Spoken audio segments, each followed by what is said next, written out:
About the power of positive. Now, what's interesting about the power of positive is, why should I be negative about anything? I'm a great-looking guy. I'm young. Actually, I'm in my 40s for 7 more days. So I'm hitting the big 5-0. And I have my health. Well, do I have my health? I am a person with Parkinson's, just like you, or many of you. So I've been dealing with it for about 8 years now. And what I speak on is the power of positive. I don't consider myself a person with Parkinson's anymore. I consider myself a proud person with Parkinson's. Now, you might think I'm a little bit crazy that maybe it's affecting my brain, that I'm proud of having Parkinson's. Well, I want you to think about this. They just mentioned Michael J. Fox. Well, Michael J. Fox was a mess before being diagnosed with Parkinson's. If you read his book, he was out of control drinking, he was doing drugs, he was doing all sorts of things that were negative to himself. And he is now what I consider a proud person with Parkinson's. Negative things that happened. My mother, the first time I mentioned that I had Parkinson's, which was a hard discussion, as we all know. It's not an easy discussion to have with parents. But when I first discussed it with her, she said, well, everything happens for a reason. And I said, that's interesting, because I'm an attorney. I pick up on things. It's interesting that she used the word for a reason. Because growing up, I've heard 100 times, everything happens for the best. And I noticed the difference. And I asked her, why did you change it from a reason, from the best to a reason? And she said, because of your Parkinson's. That can't be for the best. Well, that motivated me. I said, there's got to be something motivational there. I am now motivated to prove to her that Parkinson's was for the best. Let me tell you a little bit about my story, because I can relate to all 3 groups out there. I can relate to the professional caregivers, I can relate to the family caregivers, and I can relate to the care receivers. My daughter was born without lungs. She had a diaphragmatic hernia, which means she had no diaphragm. She was born without lungs. She was told she had about a 40% chance of survival.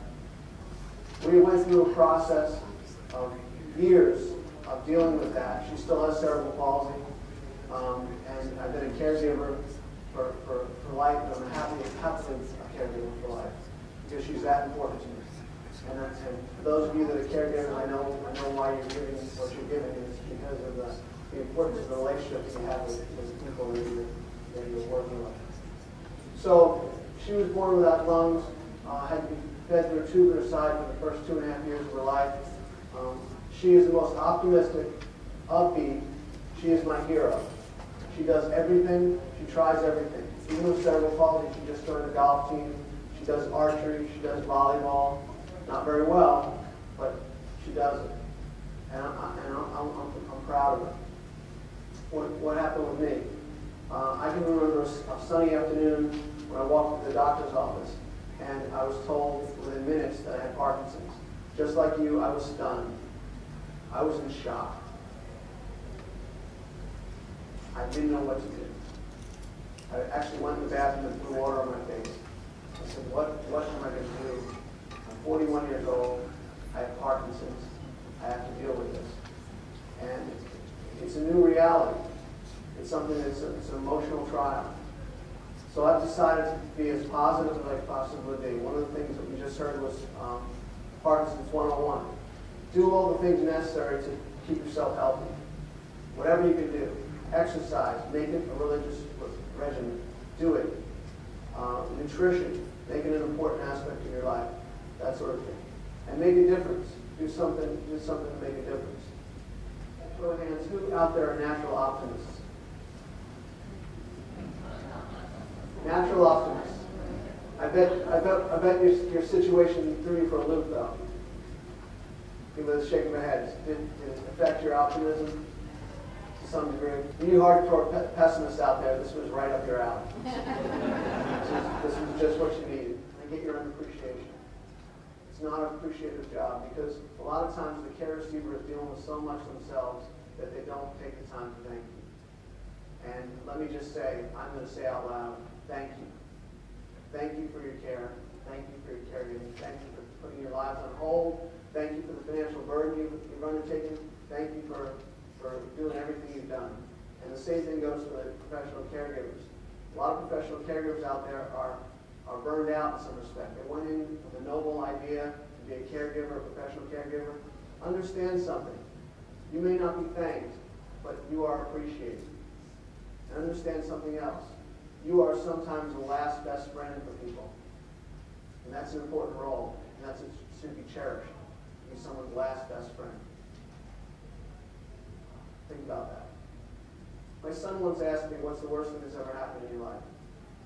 And I being a parent that likes to think about things before just saying them, I spent a day thinking about it. And I came back to him a day later and I said, nothing. And he said, well, there's got to be something. I said, nothing. She didn't die. My daughter did not die. I imagined her funeral. I imagined everything about it. From that perspective, you've got your loved ones still with you. They didn't die. Cherish the moment. Cherish the time together. For the care receivers out there, I feel your fear. I can't look at brochures from foundations, Michael J. Fox, whatever other foundation, because they're telling the worst horror stories in the world to get them to raise money. You understand? That's what they're doing. It drives me crazy when I read these things. So I have my caregiver read them. That's their role. They filter things. I want to read the upbeat stuff. I want to read the stuff where there's potentially a cure on the horizon. I want to read the stuff on music therapy. I want to read stuff on Tai Chi. I want to read the stuff on the positive stuff. So you might want to think about, I'll go off subject for a second. I don't watch the news because it's all negative. It drives me crazy. Well, the same thing's true with brochures and such like that. Have someone filter them so that you're reading the good stuff, the stuff that keeps you upbeat. Because as these studies were done, these clinical trials, well, I did an extensive study with one candidate, me. And I know when I'm around positive people, I feel better. And when I'm around negative people, I feel worse. So caregivers, take up that flag. Be as positive as you can possibly be, because your optimism will make a difference in the care of your care receiver. And the same thing is true of a care receiver. These people are doing you a favor. They're doing something for you, whether they're being paid or not, whether they're family members or not. So take the time to let them know that they're appreciated. You've been thrown a curveball. You know that most major league players, the ones that succeed, are the ones that can hit a curveball. Almost everybody can hit a fastball. And I brought a bat, but I didn't bring it up here because I didn't want to scare anybody. Hitting a curveball. You've been thrown a curveball. You have a choice.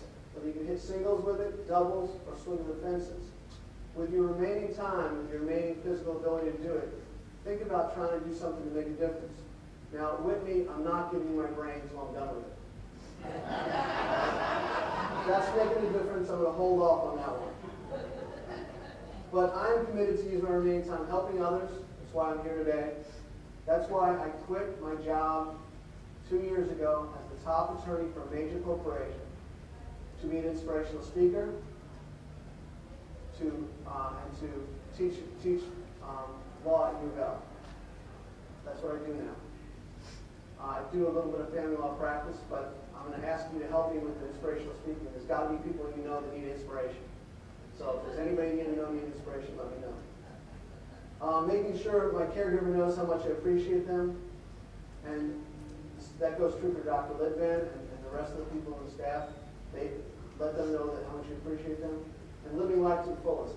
About 2 weeks ago, I did my first skydive. I was petrified. We went up about 5,000 feet. I said, it's time to jump. They said, no, we're going up to 10,000 feet. I said, okay. Then you're supposed to dangle out the door. And that was a leap of faith. And then I didn't have a chance to say, no, I don't think I'm never done. They say it takes 25 seconds till I have to pull the ripcord. It was about a second and a half. I look at my altimeter and I go, I got to pull it now. Pull the ripcord. But I had faith, just like you have faith in your doctors and your great staff of doctors here. I had faith that the tandem jumper I was with had pulled his emergency cord twice in 12 years and had over 1,000 jumps. So, you know, even if you're a control freak, and some of us are, trust your doctors. Learn what you can, but trust your doctors. It doesn't really say APE, but APE, whatever. Think of it this way, it's not your fault. It's not your fault. It's the hand you've been dealt. You can do something positive with it or negative with it. It's really up to you. Strangely enough, just like Michael J. Fox, if I were not diagnosed with Parkinson's, I would not be doing some of these wonderful things, like connecting today with you. Reclaim your Posi-spective, I call it. Everyone, even again, the diehard pessimists, at some point in their life were optimistic, I believe. Positive perspective, Posi-spective. Reclaim it. You don't need to recreate it. You don't need to redo it. You reclaim it. It's there already. Reclaim your positive perspective. Reclaim your Posi-spective. Life is not over, and live every day as if it would be last. The other day I was having a discussion with my mother. And we were discussing all the things I'm trying to do here. And it's not easy. It's not easy doing what I'm doing. But she said some magical words to me. She said, everything happens for the best. So if I can change her, I'm hoping I can change you guys. Please, live life.